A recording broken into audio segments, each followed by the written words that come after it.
Okay, good morning. So, welcome sa personal administration natin. We are now in our lesson 7 na discussion. Okay? So, but before we start, please have your modules with you and please go along with our discussion. Okay?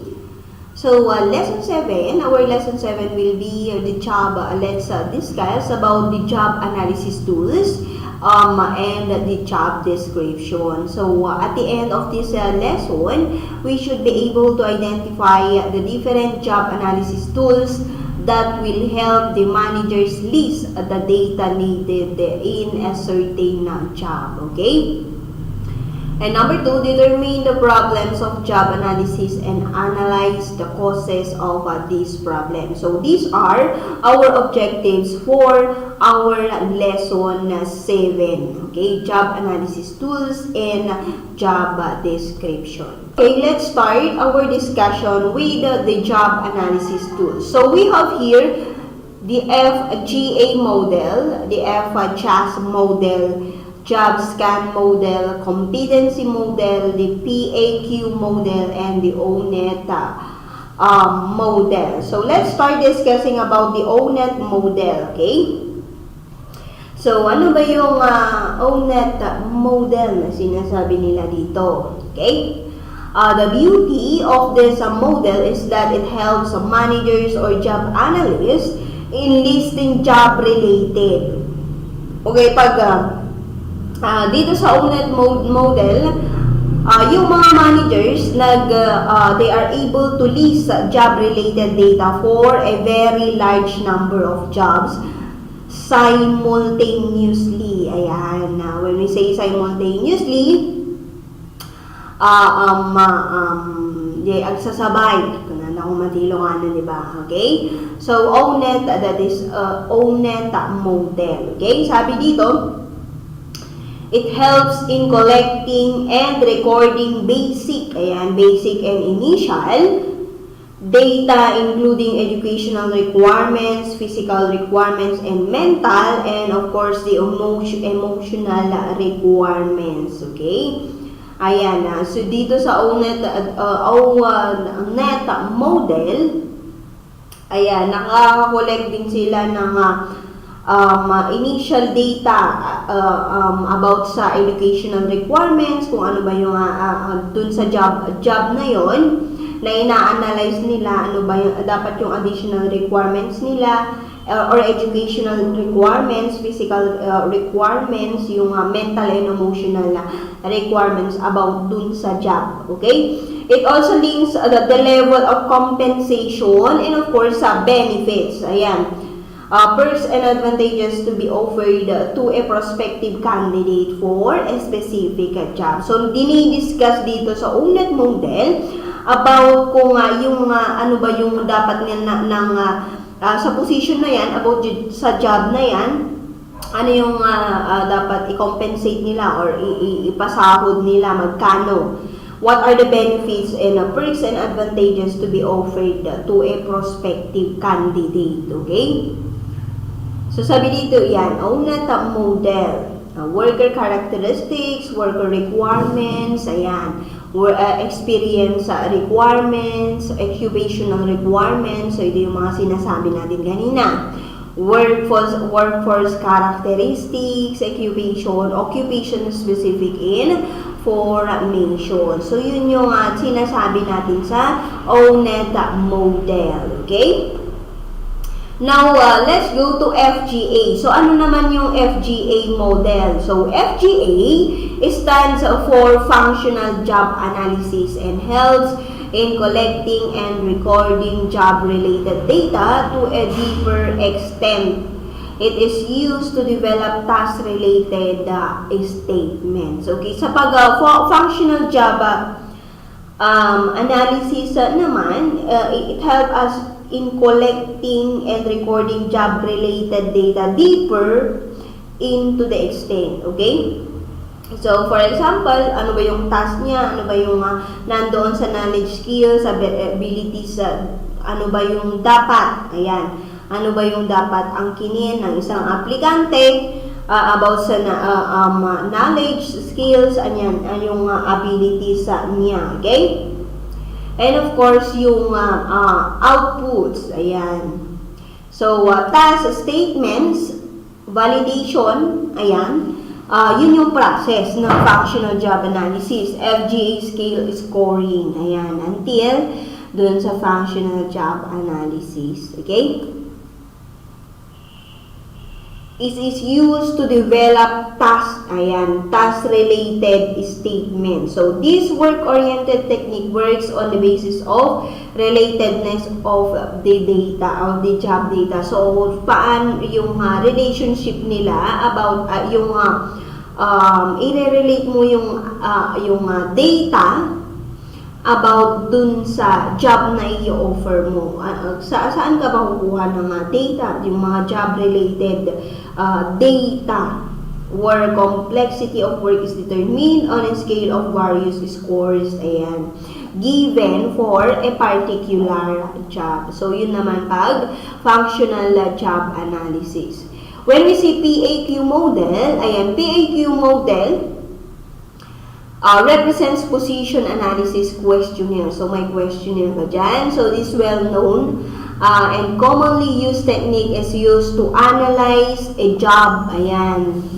They will analyze a job by getting the questionnaires filled by job incumbents and their superiors. So, may mga questionnaires ka dito may mga questionnaire na i-float na sasagutan ng mga empleyado or yung mga superiors nila. So kapag position na analysis questionnaire, ayan, what is it? Ayan. Standard job analysis questionnaire containing 194 questions about the work behavior, ayan, work conditions, job characteristics that apply to a wide variety of jobs. So, ano ba yung mga key points niya dito sa position analysis questionnaire? So, information input, mental processes, workout, relationships with other persons, ayan, job context, and of course, other characteristics. So, that is for the PAQ model. Now, let's go to the FCHAS model. So, representing Fleischmann. Ayan, Fleischmann job analysis system. Okay? It is a basic and generic approach to discover common elements in different jobs, including verbal abilities, ayan, yung mga reasoning abilities natin, so paano ba? So, idea generation, quantitative abilities, attentiveness, ayan, kapag spatial, when we say spatial, ayan, pictures, visual, ayan, kung paano mo yung ability mo pag nakikita mo ba yung isang bagay na tinuturo, mas naiintindihan mo, di ba? So, ganun yun. May mga learners kasi tayo na gano'n. Mga diverse learners tayo. Okay, and other sensory abilities, manipulative abilities, ayan, reaction time, speed analysis, ayan, lahat yan na-discuss sa FJAS model. Kino-consider nila, ayan, Fleischmann job analysis system. And of course, yung communication skills mo, memory, endurance, balance, coordination, and movement control abilities. Okay? So, that is for FJAS model. So, sabi dito, it requires incumbents of job analysts to view a series of abilities to rate the level of ability needed to perform, the job. So, these ratings are performed for each of the 72 abilities and knowledge. Okay? So, the FJAS is easy to use by incumbents or trained analysts and is supported by years of research. So, Fleischmann job analysis survey, ito yung ginagamit ng mga trained analysts natin. Okay? Now let's go to competency model. So when we say competency model, this model talks about the competencies. Ayan, about yung dun sa isang empleyado, yung about sa skills niya, when in terms of knowledge, skills, abilities niya, behaviors niya, and of course expertise, and of course yung performance niya. So it also helps in understanding what a prospective candidate requires at the time of entry in an organization at a particular designation in a given work environment and schedule. Okay? Pinag-uusapan dito kung yung abilidad, the qualifications ng isang empleyado, yung competent ba siya para sa trabaho na yan. In terms of knowledge nga, sabi nga natin, knowledge, skills, abilities. Okay? So, sa competency model, we are also discussing here about the professional development, performance management, ayan, rewards compensation, succession planning, recruitment and selection, and of course, assessment. So, you need to, in every plan that you do, you need to assess in order for you to take a kung meron ka bang loopholes na kailangan mong i-improve, okay? That is very important, okay? That is competency model. Now, let's go to the last job analysis tool. Ayan, job scan.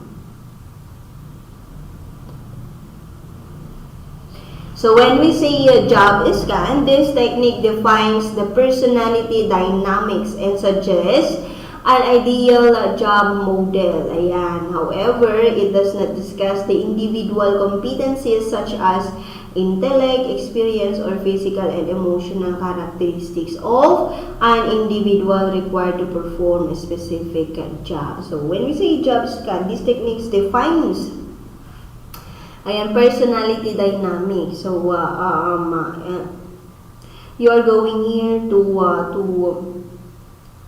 discuss the individual competencies, yung such as kung gaano siya katalino, yung mga experience niya, di ba? What the characteristics does she or he have, ayan, sa mga individual, okay? So that is for the job scan.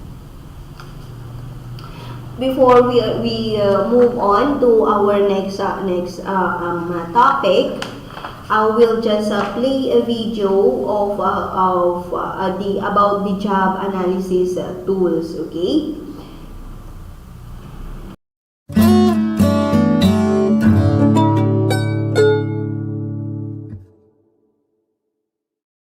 There are various databases that can be helpful to those performing job analysis. Let's take a look at ONET.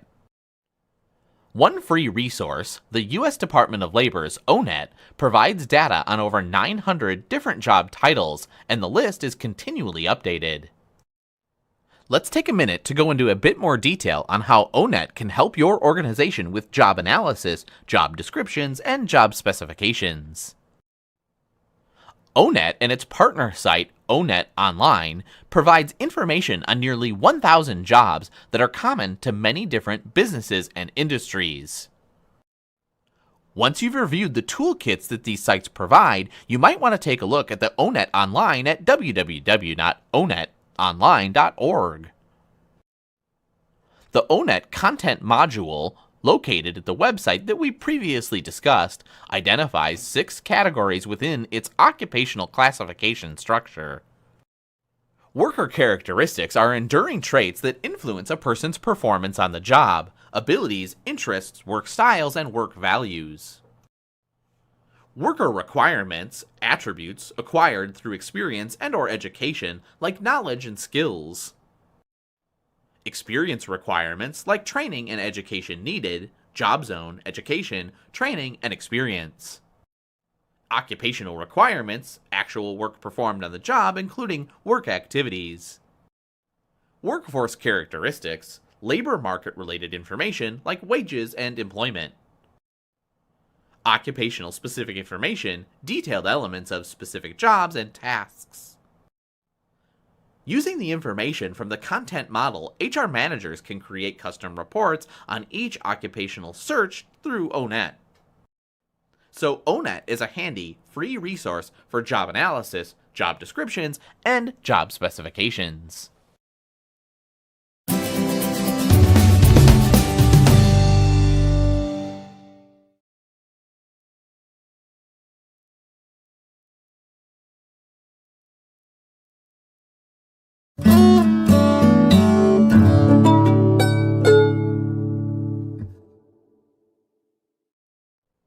Functional job analysis was designed in an attempt to create a single job analysis instrument that might be used to evaluate a wide array of dissimilar jobs. FJA is based on the notion that it is possible to systematically compare jobs that are dissimilar in the tasks they perform by focusing on several job dimensions or functional categories of job tasks rather than on actual tasks. Functional categories are broad categories of work-related activities that are applicable to all jobs and that focus on three distinct work domains related to data, people, and things. According to this approach, all jobs comprise these three job dimensions and vary in the functional levels or levels of difficulty associated with these dimensions. A popular form of the FJA approach is the Dictionary of Occupational Titles known as the DOT, created by the Employment and Training Administration and published by the U.S. Department of Labor. The DOT was eventually replaced by the Occupational Information Network. The ONET system can be accessed online or through a variety of public and private sector career and labor market information systems. Under the sponsorship of the Department of Labor's Employment and Training Administration, known as the ETA, ONET data collection activities are conducted by the National Center for ONET Development, located in Raleigh, North Carolina. Data are collected directly from incumbent workers in targeted occupations at businesses statistically selected from a random sample. These workers complete standardized questionnaires that are analyzed and incorporated into the ONET database periodically. The new occupational information is made available through the ONET online application and in downloadable ONET database files. The ONET database is a comprehensive source of information for more than 950 jobs. One of the primary advantages of ONET is that it serves as an online resource to help managers with the job analysis process. Managers can look at ONET as a starting point for job descriptions and an understanding of the specific knowledge, skills, and abilities to seek when filling a position, especially for jobs that might not have existed in the company previously. This type of standardized approach requires identifying underlying job dimensions that are applicable to a variety of jobs, allowing for comparisons of dissimilar jobs in meaningful ways.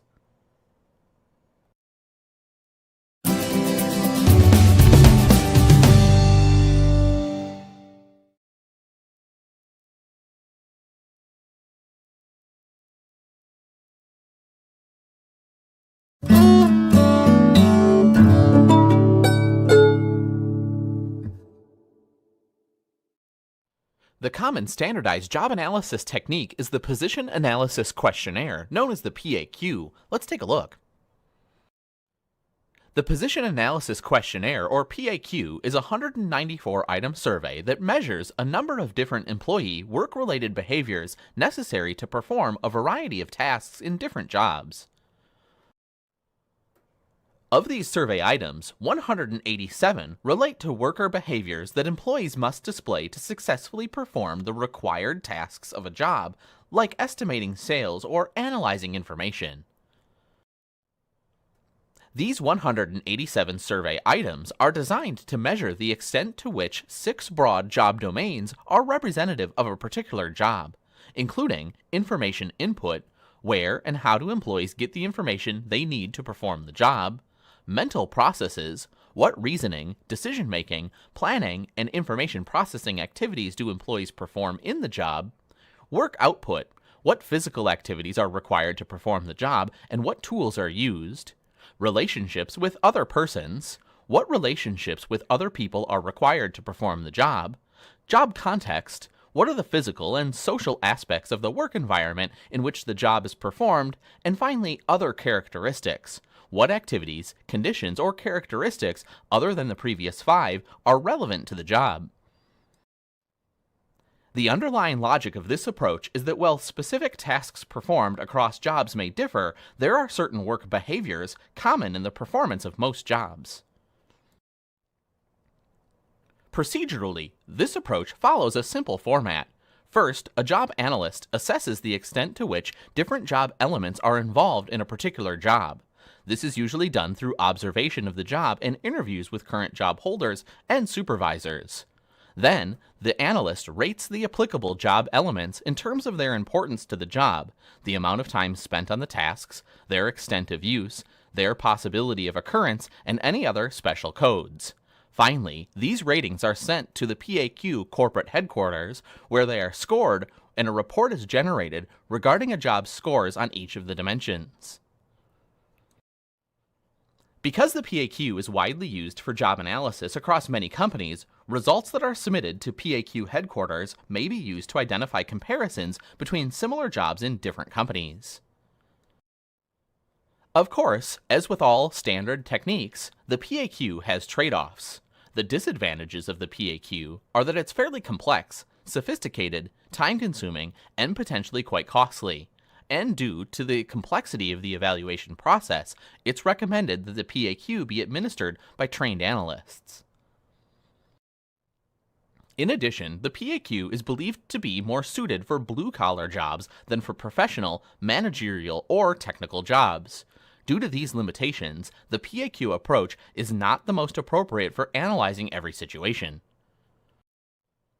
The PAQ method does, however, provide an excellent method for classifying different jobs into a coherent structure that's useful for HR activities such as administering pay and benefit programs. And because these work behaviors may be linked to necessary job specifications, the PAQ may prove useful for staffing and training purposes as well.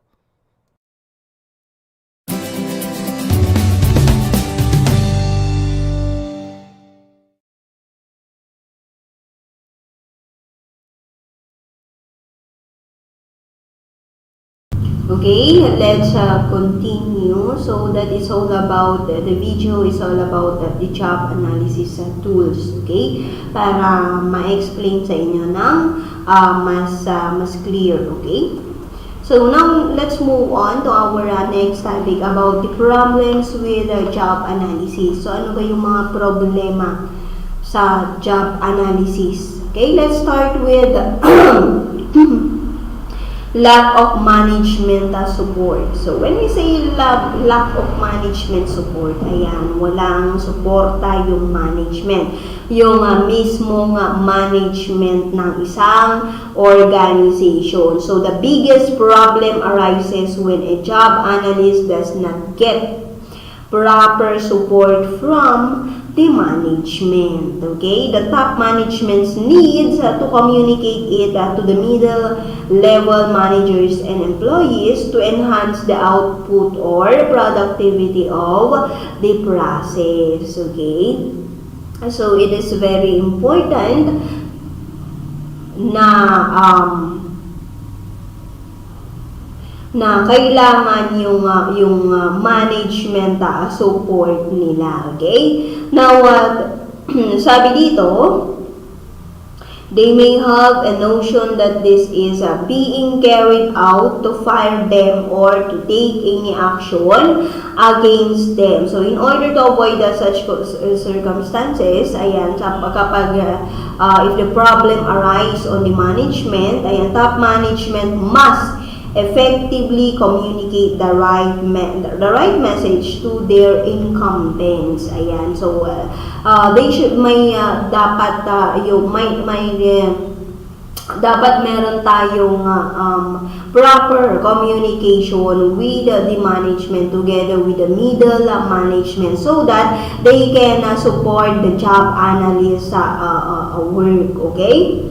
Ayan, next is the lack of cooperation from employees. Lack of support from employees. So, ayaw nilang mag-sagot sa questionnaires na pinaflow ni job analyst.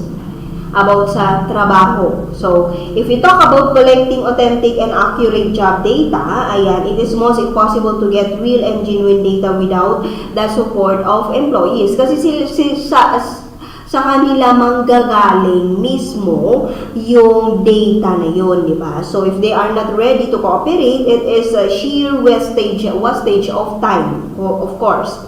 Money and human effort to conduct job analysis process. Ayan, just a waste of time. Yung waste of time, waste of money. Okay?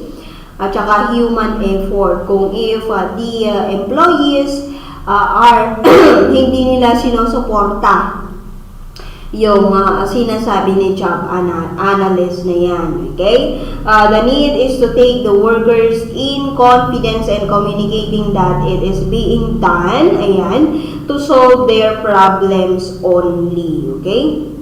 And of course, inability to identify the need for job analysis. Okay? If the objectives and the need of job analysis process are not properly identified, ayan, the whole exercise of investigation and carrying out research is futile. Ayan. Managers must decide in advance why this process is being carried out. So, bakit ba kasi ginagawa ng isang job analyst yung inability to identify the need of job analysis. So, kailangan nilang ma-justify kung bakit nila ginagawa yun in order for them or for them to get to makakuha ng attention with the managers. Okay? Ayan, biasness of job analyst. Ayan, minsan naman kasi bias. May mga bias tayong job analyst, di ba? So, a balance and unbiased approach is necessity while carrying out the process of the job analysis, di ba? Syempre naman, wag kang maging hindi porket ito yung job na gusto ko, ito lang, dito lang ako mag-focus. I will not analyze any job position in any job position. Okay? Ito lang yung gusto ko, or hindi ka kumukuha ng idea dun sa ibang position. Okay? Na ang kinukuha mo lang yung pinakamataas. Yun lang ina-analyze mo. So hindi yun pwede. Okay, you should give a genuine data, a real data that describes that job. Okay? Using single data source. So, when we say using a single data source, a job analyst needs, ayan, kailangan nilang mag-consider more than one sources of data. So, hindi lang dapat iisa yung panggagalingan ng data na yan. So, they need multiple sources of data in order for them para mag-justify nila yung conclusions nila if there are. Okay? So, collecting data from a single source may result in accuracy. Ayan, hindi accurate yung pag-collect mo ng data if you are using a single data source. Okay? So, that are the problems with job analysis. Now, let's go to ano ba yung mga advantages naman ng job analysis na yan na sinasabi nila. Okay? So, when we say advantages, number one, provides with first-hand job-related information. Ayan. Siyempre, kapag the job analysis process provides with the valuable job-related data that help managers and job analysts the duties and responsibilities of a particular job. Okay? Alam nila kapag nakapag-provide ng yung job analyst, makapag-provide ng data about dun sa job, ayan, syempre alam nila yung duties and responsibilities of that particular job. Risk and hazards includes also on that. Skills, abilities, ayan. So, that is for the advantages of job analysis. Provides first-hand job-related information. Okay, number 2, helps in creating right job employee fit. Ayan. This is one of the most crucial management activities. Yan, filling the right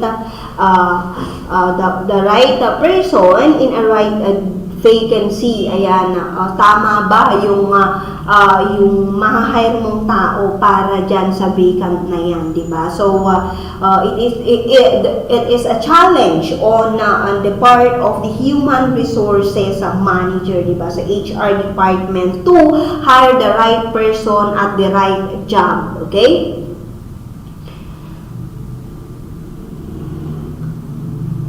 Ayan. Job analysis helps them understand what type of employee will be suitable to deliver a specific job successful. Okay. Next is they helps in establishing effective hiring strategies. Ayan. How will you establish effective hiring strategies in order for you to get to hire the right person to the right job? Okay. Who is to be filled where and when? Ayan. Who to target and how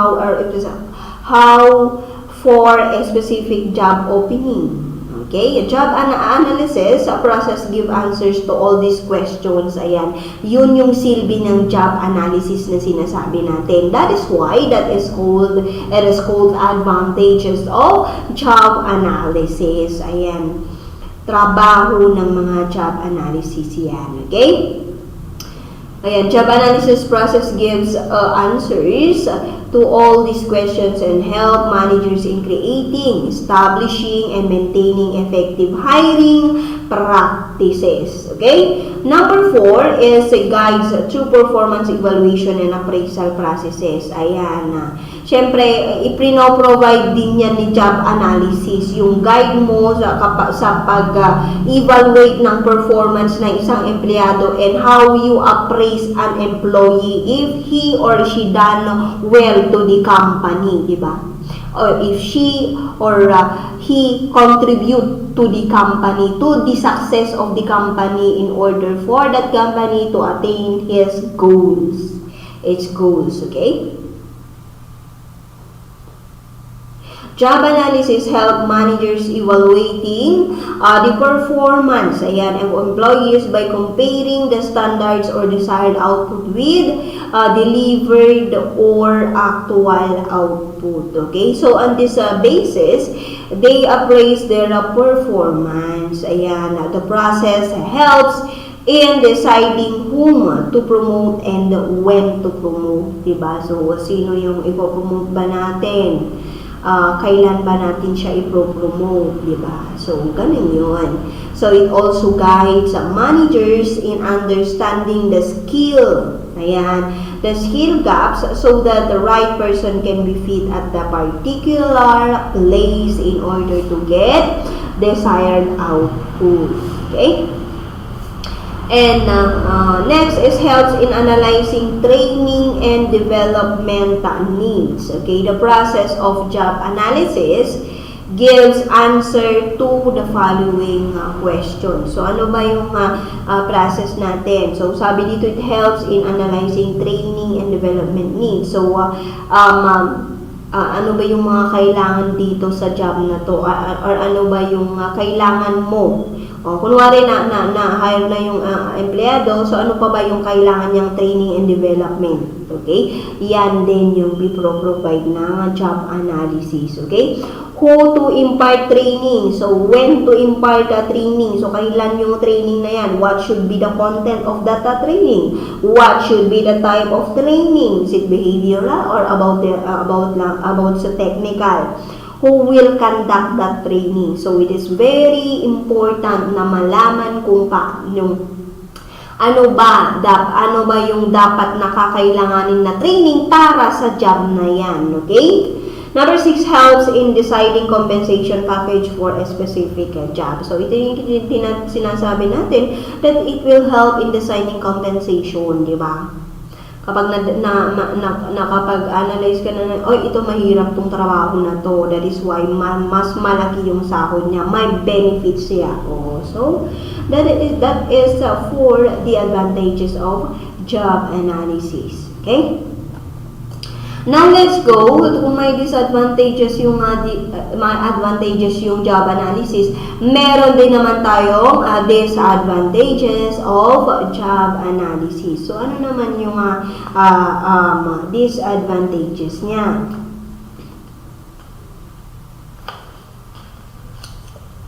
Okay, number one, we have the time consuming.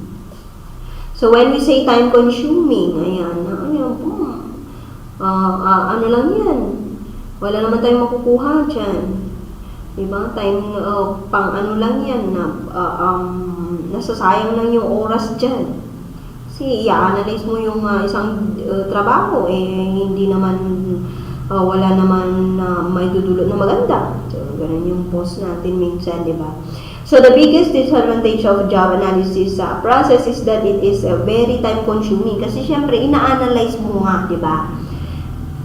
It is a major limitation, especially when job change frequently. Ayan, yun naman yung disadvantages talaga kapag napalit-palit ng trabaho.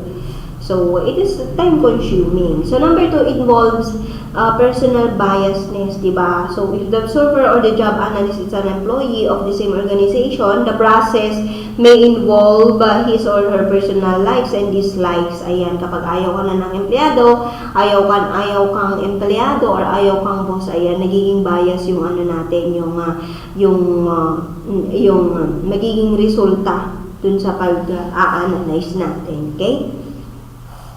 This is a major hindrance in collecting genuine and accurate data, di ba? Kapag nagkakaroon ng biasness. Number 3, a source of data is extremely small. Ayan yung sinasabi din natin na kapag single source, using your single source lang, wala siyang iba't ibang mapagkakunan ng information, then it is useless kasi hindi natin makikita yung accuracy din ng information na yan o yung data na yan kapag iisa lang yung pinanggagalingan ng data ng source mo, isa lang yung source mo, okay? Next is involves lots of human efforts, of course. So the process involves lots of human effort. So as every job carries different information, and there is no set of patterns. Customized information is to be collected for different jobs. So the process needs to be conducted separately for collecting and recording job-related data. Okay? So, it involves lots of human efforts, di ba? Matrabaho talaga, okay? And number 5, we have the job analyst may not possess appropriate skills. Ayan. So, hindi, yung job analyst natin is walang appropriate skills for that work, for the trabaho na yan, or sa job analysis na yan. So, if the job analyst is not aware of the objective, so hindi niya alam kung ano ba yung objectives, kung bakit niya ginagawa yung trabaho niya, di ba? Then it's useless, okay? So, if a job analyst is not aware of the objective of job analysis process or does not possess appropriate skills to conduct the process, it is a sheer wastage of company's resources na naman, di ba? So, he or she needs to be trained in order to get an authentic data, syempre. So, yun naman yung isang disadvantage din ng job analysis. And lastly, we have the mental abilities cannot be directly observed. Okay? So, yung last but not the least, mental abilities such as yung intellect mo, yung emotional characteristics mo, knowledge, aptitude, psychic, and endurance are intangible things that cannot be observed, di ba? Hindi natin malalaman not unless you are a graduate of psychology. Siguro, di ba? Yung job analyst natin.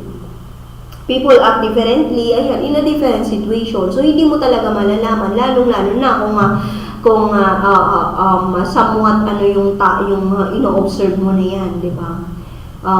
Masyado siyang malihim, di ba? Hindi niya pinapakita yung totoong emotions niya in that particular situation, okay? So therefore, nagkakaroon ng general standards that cannot be set for mental abilities. Okay, next, let's go to our next topic about the job description. Ayan, how is it done? Ayan, paano ba ginagawa yung job description? Ano ba ang job description? Di ba sabi natin na may dalawang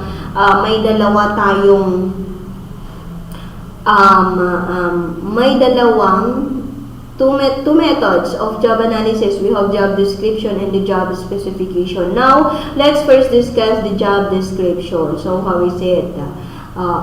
Job description includes basic job-related data. Ayan. So, that is useful to advertise a specific job and attract a pool of talent. Okay? It includes information such as a job title. Ano ba yung job title na yan? We are hiring a human resources manager here. Ayan na ayan. Job location. Ayan, alam na. Reporting to on employees. Job summary, nature, and objectives of a job. Ayan. So, lahat yan nasa job description. Ano ba yung tasks and duties to be performed by an applicant? Or yung bagong hire, working conditions, machines, tools, and equipments to be used by a prospective worker. Ayan. And of course, hazards, it involves also the hazards. Okay, what are the purpose of a job description? So when we say purpose of a job description, ayan, number one, the main purpose of job description is to collect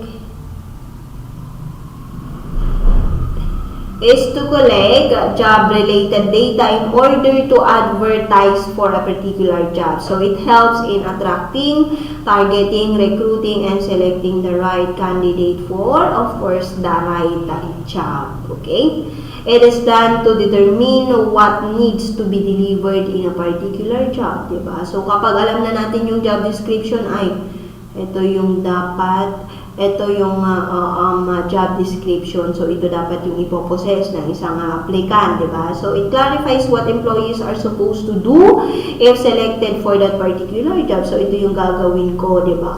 Kasi ito naman yung nakasulat sa job description ko. So, that is the purpose. Okay, one of the purpose. Okay, number 3 is we have also it gives recruiting staff a clear view what kind of candidate is required by a particular department or division to perform a specific task or a job. And number 4, it also clarifies who will report to whom. So, sino ba yung i-hire natin? Assistant HRM. So, magre-report siya directly sa HRM, di ba? Sino yung boss niya, okay? So, yun yung purpose ng job description natin. Now, if you are going to work someday, di ba?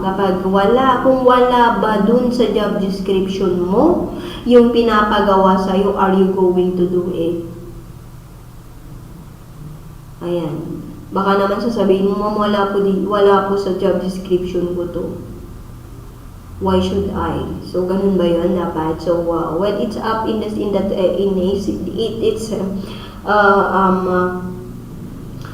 it depends on the situation, di ba? Case-to-case basis naman yan kung mali yung pinapagawa sa'yo, then bakit mo gagawin, di ba? So, wala naman yan sa job description. Pero kung kung ikabubuti mo naman, kung i-enhance ng knowledge and skills mo, then why not try, okay? Okay, job description, we have the general purpose job description and of course, the specific purpose job description. So, when we say general purpose, nandito yung job title, job location, job summary, reporting to, and job duties. Dito naman sa specific purpose, job description, meron naman tayo dito sa, detailed duties and responsibilities of the worker, subtask, how job is to be performed, kung paano, di ba, essential, and of course, the essential function. So, that is for the job description, general and specific.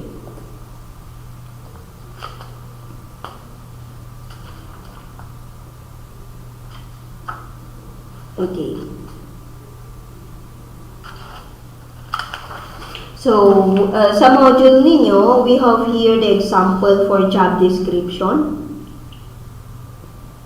So, basahin natin. So, job description for the position. Ayan, job title of nanny. So, ito yung job description niya. So, the work arrangement is very flexible and allows to study or have another job during the day. Ayan. This is part of the working conditions sa pagiging nanny.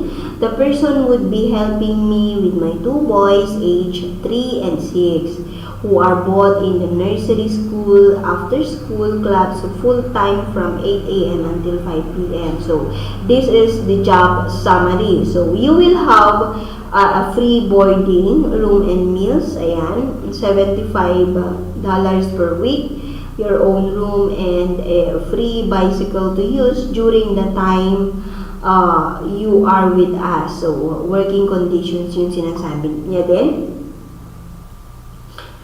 We live near Churchill College in Cambridge. So, yung location na to, this is the job location. You will get the kids ready for school in the morning, picking them up from nursery school at the end of the day. And help with light household duties when they are not home. Must be there all evenings of the week. So, this is already the job and responsibilities of being a nanny. Weekends are free of work unless separately negotiated for babysitting and paid at hourly rate at $7 per hour. So, this is working condition. So, activities with the kids includes giving breakfast, dressing the children, taking them to nursery and to school. So, both in less than 10 minutes walking proximity to home. Taking the oldest swimming or tennis and keeping our small flat tidy and clean. So, you must be willing to do some light household chores, doing their beds, washing their clothes. So, this is a job duties and responsibilities of the nanny. So, that is for the example of job description for the position of a nanny or yung katulong ng mga bata, di ba? So, that is an example. Okay? Now, we reach the end of our lesson. I hope that I enlighten your mind by simply watching this video. So, if you have any queries, don't hesitate to message me on Messenger. Okay? So, let's discuss your requirements. Okay, for your requirements, for lesson 7, ayan. Activity 1, read thoroughly the case and answer the questions that follows. So, ito yung case study and ito yung isasagutan ninyo. So, if you are the general manager, number 1 question, what are the steps you must to do to solve the problem about the job descriptions of the supervisors? Discuss your answer. And number 2, employee orientation is needed to avoid such problem on above case. Why do we need to orient employee before they will start to work in an organization? Explain further. So that is for activity 1. And for activity 2, research about the job analyst and prepare his job description. So that is 10 points. Okay? So these are your activities for lesson 7, personnel administration. Okay, this is the end of our lecture and I hope na mapanood nyo naman yung mga videos na sinasend namin sa inyo. Okay? Keep safe pa rin always and have a good day.